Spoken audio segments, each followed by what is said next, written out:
Pack your bags, Arthur, and get your old school carcass off my property by 5 today. Your 20-year free ride at Blackwood Plaza is officially over." Ryan Blackwood sneered, tossing a 2-page severance agreement onto the polished walnut conference table. His new corporate lackey, Bradley Cole, smirked beside him, adjusting his gold cufflinks. I didn't yell, and I didn't slam the door. I simply looked at the digital clock on the wall, unscrewed my fountain pen, and signed the termination sheet. They thought they were cutting costs to sell my life's work to a private equity firm for $45 million. They had no idea they had just signed their own corporate death warrant. For 2 decades, I lived and breathed Blackwood Plaza. I was there in 2006, when the late Richard Blackwood, Ryan's father, was just a hungry developer with a dream and a muddy 10-acre parcel of land in Hillsborough. Back then, the land was cheap, but it had a massive geographical problem. It was completely landlocked.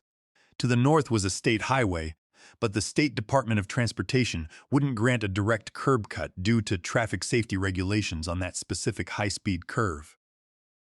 To the south, east, and west were established residential subdivisions with strict zoning laws. The only viable way to connect the office park to the main county road was a narrow, 60-foot wide strip of land owned by my family's agricultural holding company, Sterling Land Holdings. Richard had the money to build, but he didn't have the access. I had the access, but I didn't have the development capital. So, we struck a deal that was signed on a handshake and formalized by top-tier real estate lawyers. We created Blackwood Plaza LLC. Richard's company built the 4 Class A commercial buildings, totaling 180,000 square feet of premium office space. In exchange, I granted a reciprocal access and utility easement across my 60-foot strip.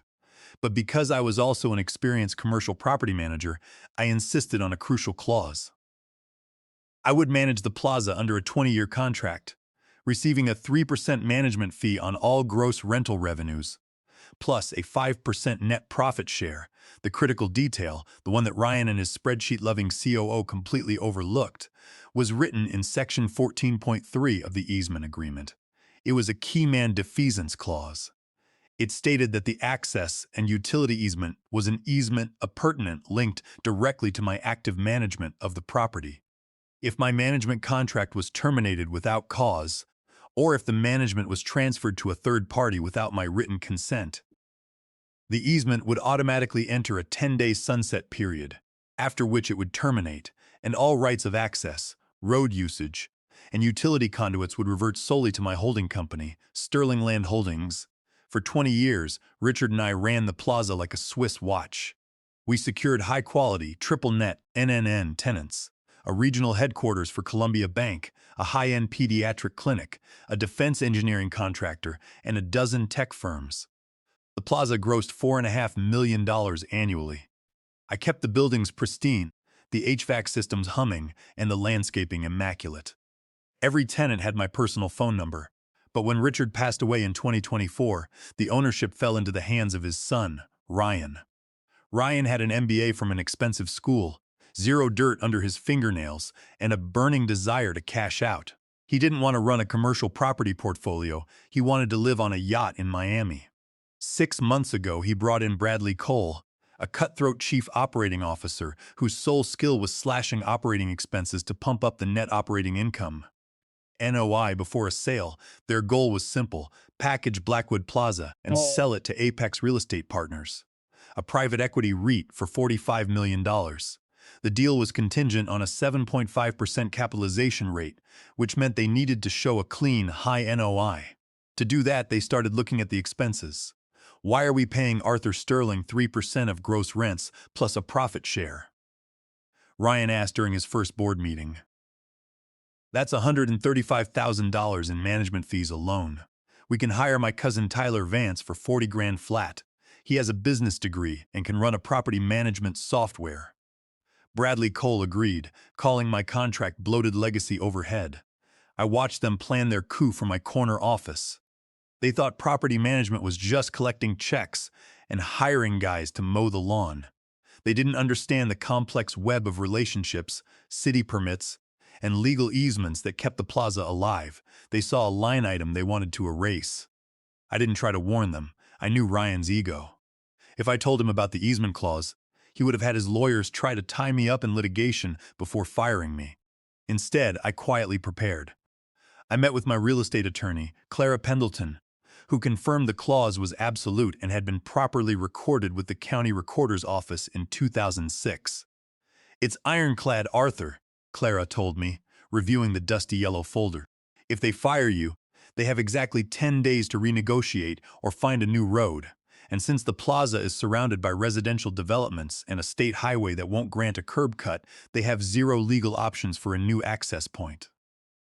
I smiled, thanked Clara, and went back to work. I spent the next 2 weeks making sure all my operational files were perfectly organized and that every tenant's lease was filed correctly. I didn't want any messy loose ends. I wanted the transition to be incredibly smooth, right up until the moment the ground vanished from beneath their feet. The day finally came when Ryan called me into the executive conference room. It was a cold Tuesday morning. The air conditioning was set to a freezing 68 degrees.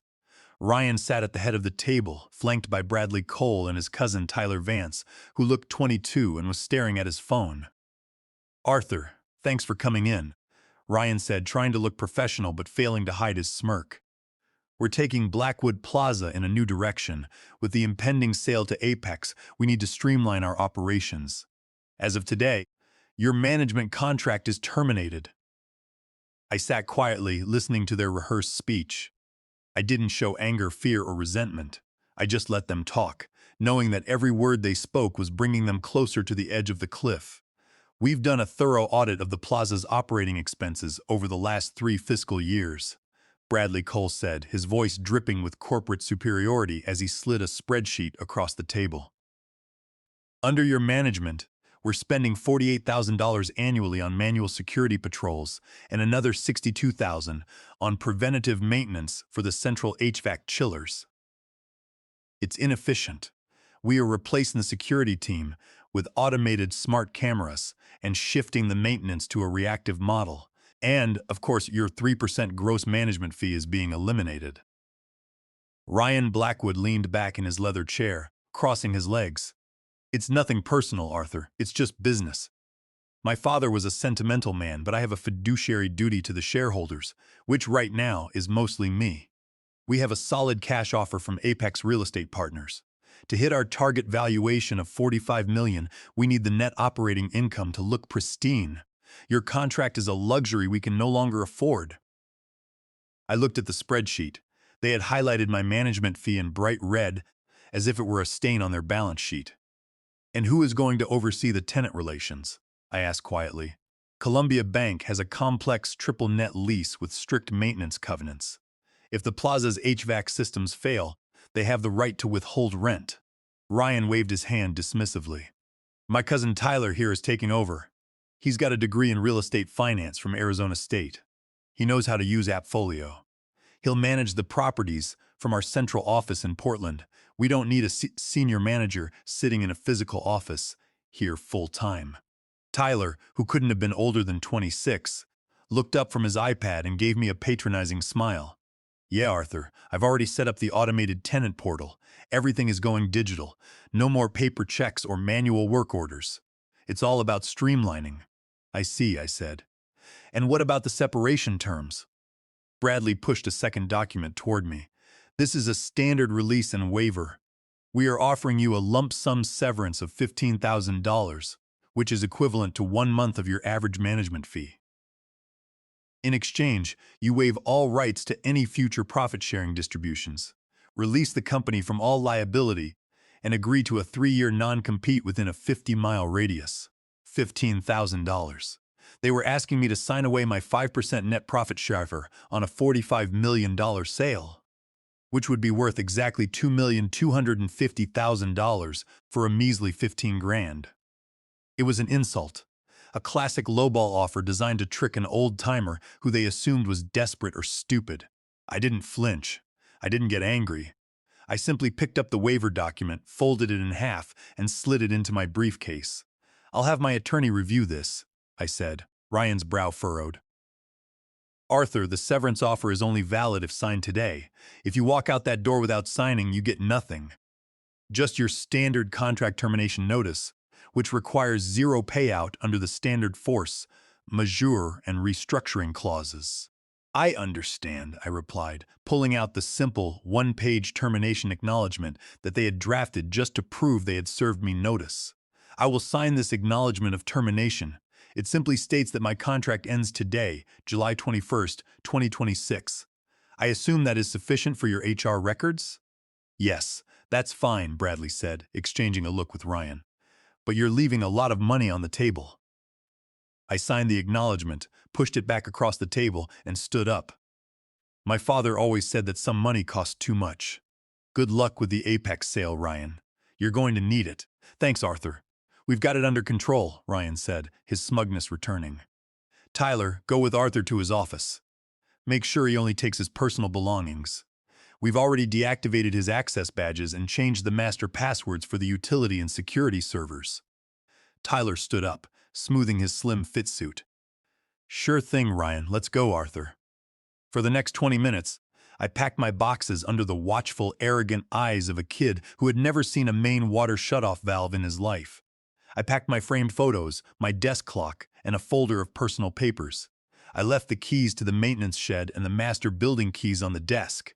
You won't need those anymore, Tyler said, pointing to my personal keyring, which contained a heavy brass key labeled Sterling Land LC.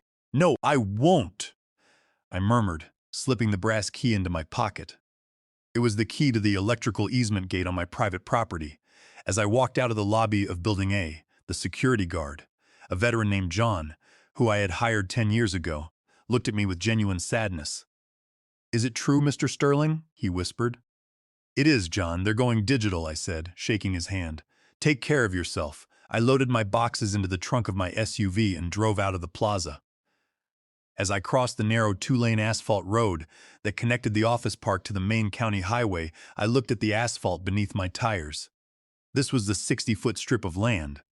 On either side of the road were neat, green fields that belonged to my family. This road was the only artery through which over 800 employees, delivery trucks, and utility lines reached the four massive concrete structures of Blackwood Plaza. I drove half a mile down the road to the small brick office building that served as the headquarters for Sterling Land Holdings. I walked inside, set my boxes on the desk, and dialed Clara Pendleton's number. Clara, they did it, I said as soon as she answered. They terminated my contract. Effective today, July 21st, 2026. I heard the rustle of papers on the other end of the line. Did you sign the waiver, Arthur? No. I signed the acknowledgement of termination only. I have the unsigned waiver in my briefcase. Perfect, Clara said, her voice sharp with professional satisfaction. That means Section 14, 3 of the 2006 easement agreement has officially triggered. The 10-day sunset period begins today. At exactly 5 p.m. on Friday, July 31st, the easement expires. The road, the water mains, the sewer conduits, and the fiber optic lines crossing your property will legally become unauthorized trespasses. What are our next legal steps? I asked. Under Oregon Revised Statutes, Chapter 105, we must serve them with a formal notice of termination of easement and demand to vacate, Claire explained. We need to give them a reasonable window to cure or vacate. Since the contract specifies a 10-day sunset, that is their legal window. I will draft the formal notice today and send it via certified mail and process server tomorrow morning. Send it directly to the plaza's management office, care of Tyler Vance, I instructed. Ryan and Bradley are working out of their Portland office this week, trying to finalize the Apex sale. Tyler is running the day-to-day operations here. He's young, arrogant, and completely out of his depth. Let's see if he even realizes what he's reading. Understood, Clara laughed. Let the countdown begin. The transition of power at Blackwood Plaza was, from Ryan and Bradley's perspective, a resounding success. Over the next few days, I watched from my home office as Tyler Vance struggled to manage the day-to-day operations. I knew this because several of the long-term maintenance contractors, who had worked with me for over a decade, called me to complain. Tyler was delaying their payments, demanding they use his new online billing portal, and canceling the preventative maintenance contracts I had set up for the plaza's critical infrastructure. On Thursday, July 23rd, Clara's formal legal notice was delivered to the Blackwood Plaza on-site management office. It was a certified letter, marked urgent and confidential, addressed to Ryan Blackwood and the board of directors of Blackwood Plaza LLC, care of Tyler Vance. According to the delivery receipt, Tyler himself signed for the letter, but instead of forwarding it to Ryan or the company's corporate legal team in Portland, Tyler made a fatal, arrogant assumption. He looked at the header, Sterling Land Holdings v. Blackwood Plaza LLC, and assumed it was just a frivolous wrongful termination claim or a demand for a larger severance package. Not wanting to admit to Ryan that he was already facing legal friction in his first week on the job, Tyler tucked the letter into a desk drawer, intending to deal with it later. He literally labeled the folder Sterling Grievance and forgot about it. Meanwhile, I was busy executing the logistics of my response. The law required me to act within my rights as a private property owner, which meant I had to be precise, transparent, and entirely within the bounds of the recorded 2006 easement agreement. On Monday, July 27th, I sent formal letters to Hillsborough Water Department, Portland General Electric, and Comcast Business. I attached copies of the original 2006 easement agreement and the signed, dated termination acknowledgement showing my employment had ended on July 21st. I pointed out Section 14.3, which clearly stated that the easement allowing their physical utility conduits to cross my private property, tax lot 400, to service Blackwood Plaza, tax lot 500, would expire at 5 p.m. on Friday, July 31st. I informed the utilities that any continued transmission of electricity, water, or data across my property after that deadline would constitute a civil trespass. I offered them two choices: either disconnect their services at the property boundary line by 5 p.m. on Friday, or sign a temporary emergency utility easement agreement with Sterling Land Holdings at a rate of $50,000 per utility per day. For a utility company, legal liability is a terrifying prospect.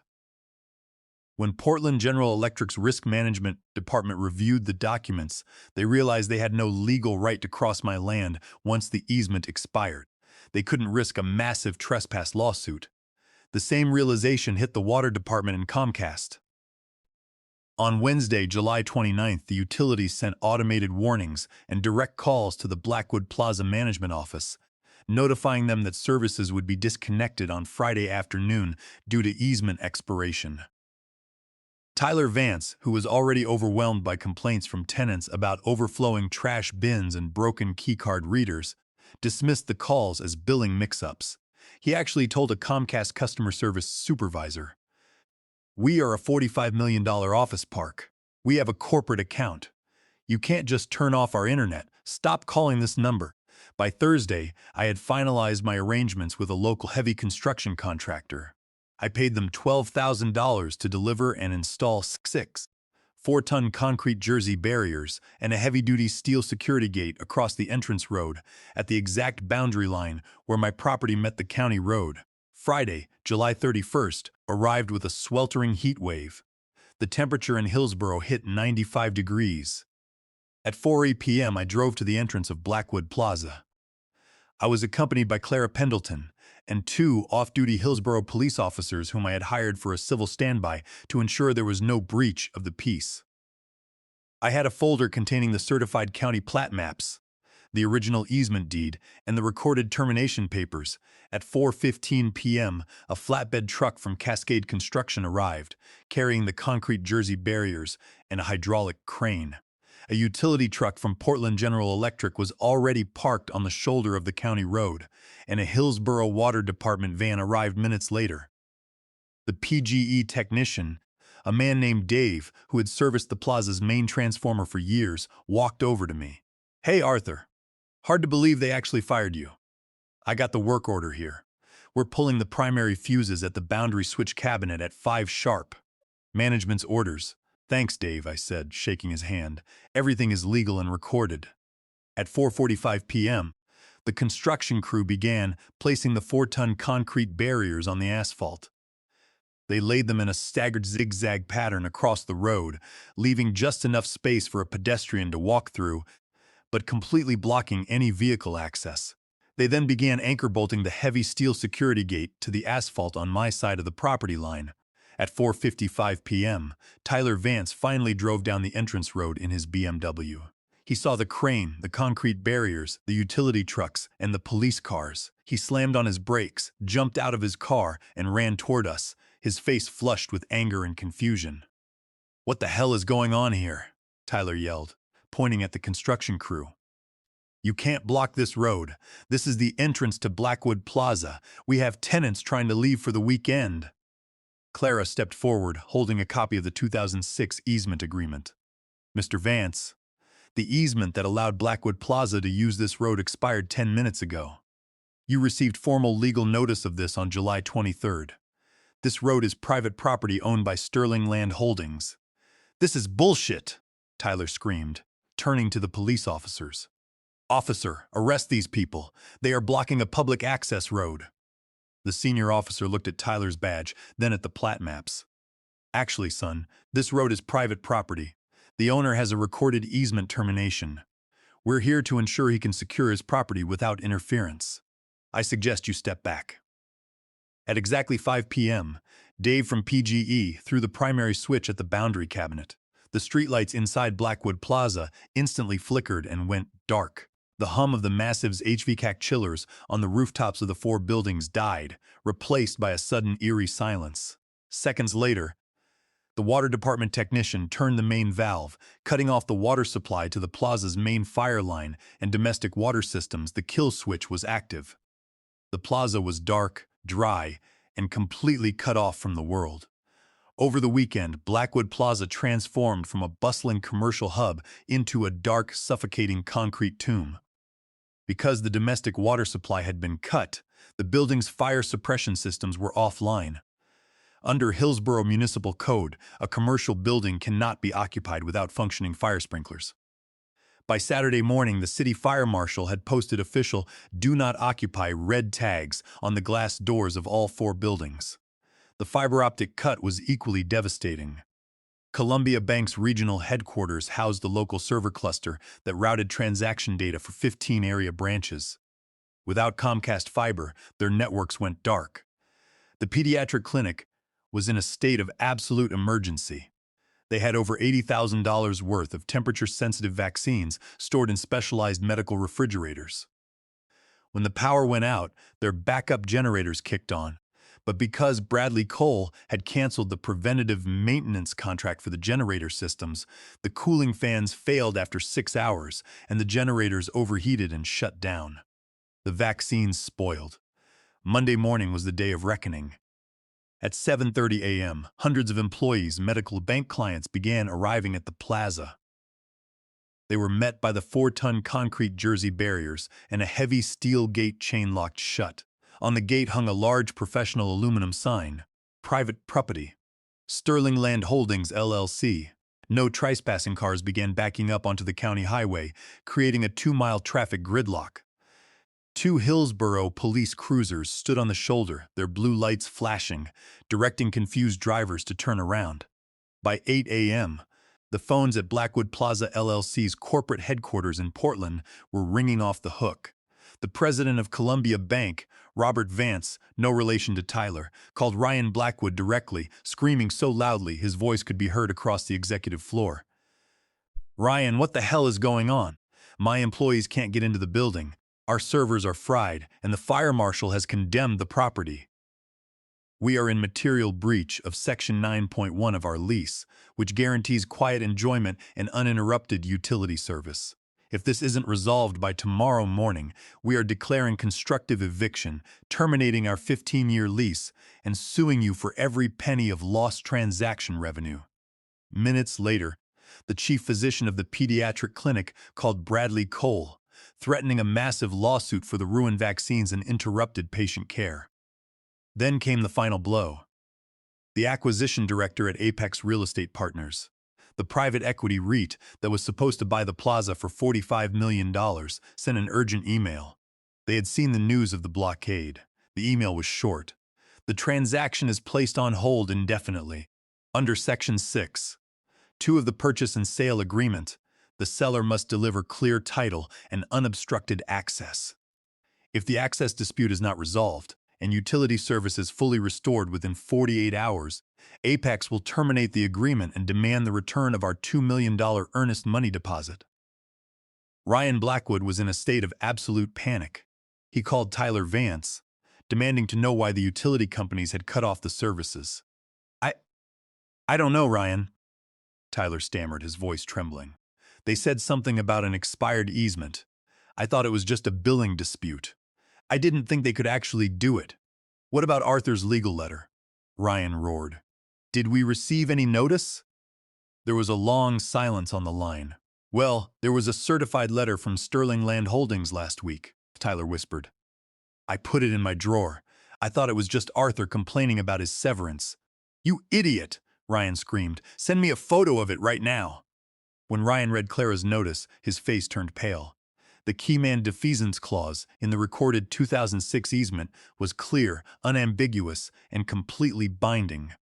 They had fired the one person who gave the property its legal right to exist. At 10:30 a.m., a black Mercedes SUV pulled up to the concrete barriers.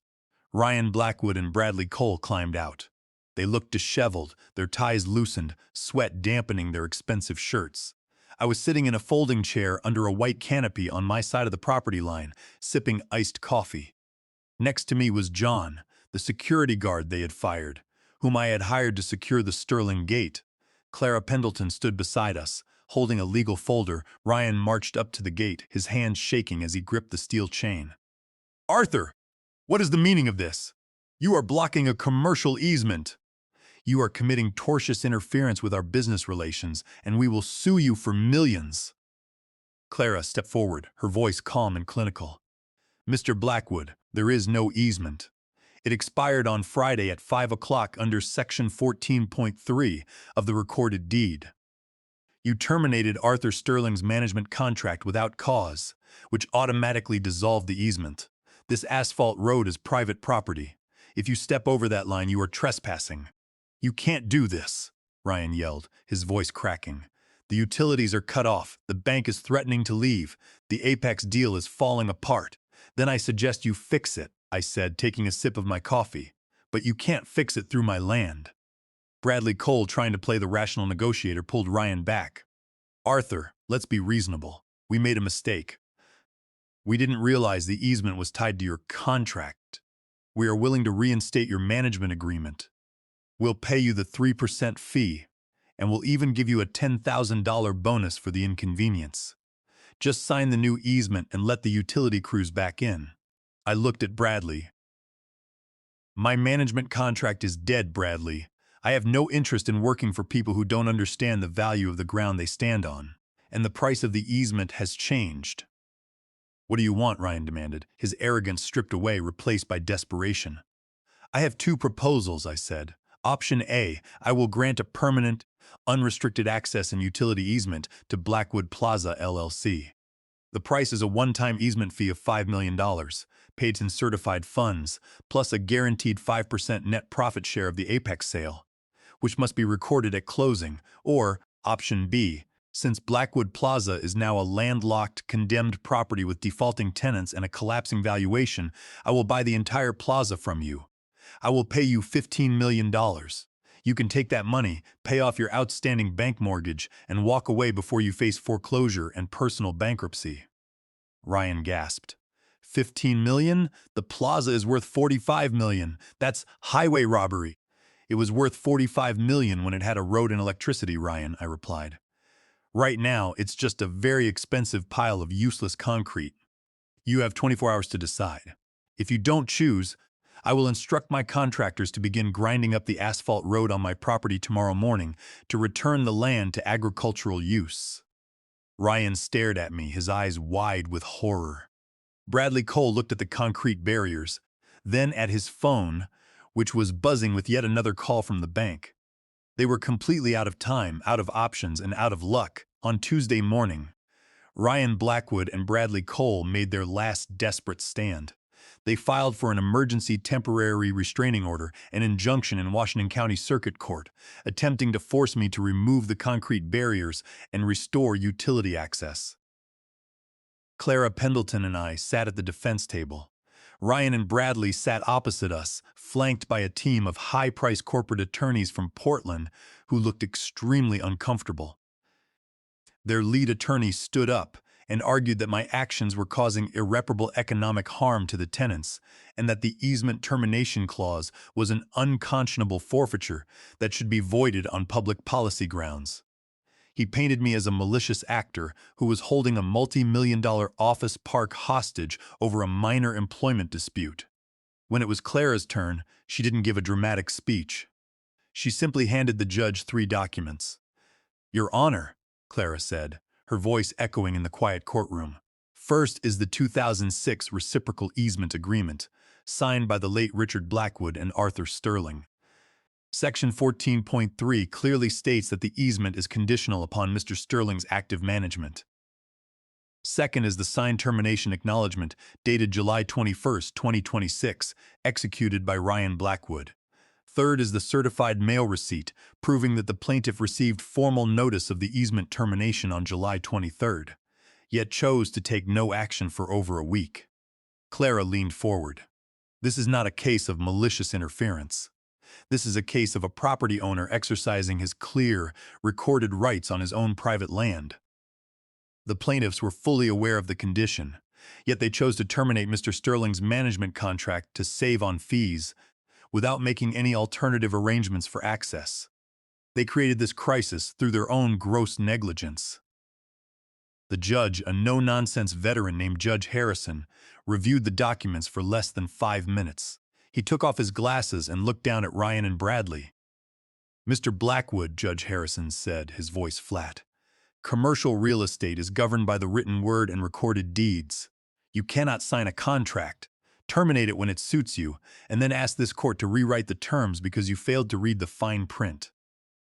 The easement was clear. The termination is legal. Your emergency injunction is denied."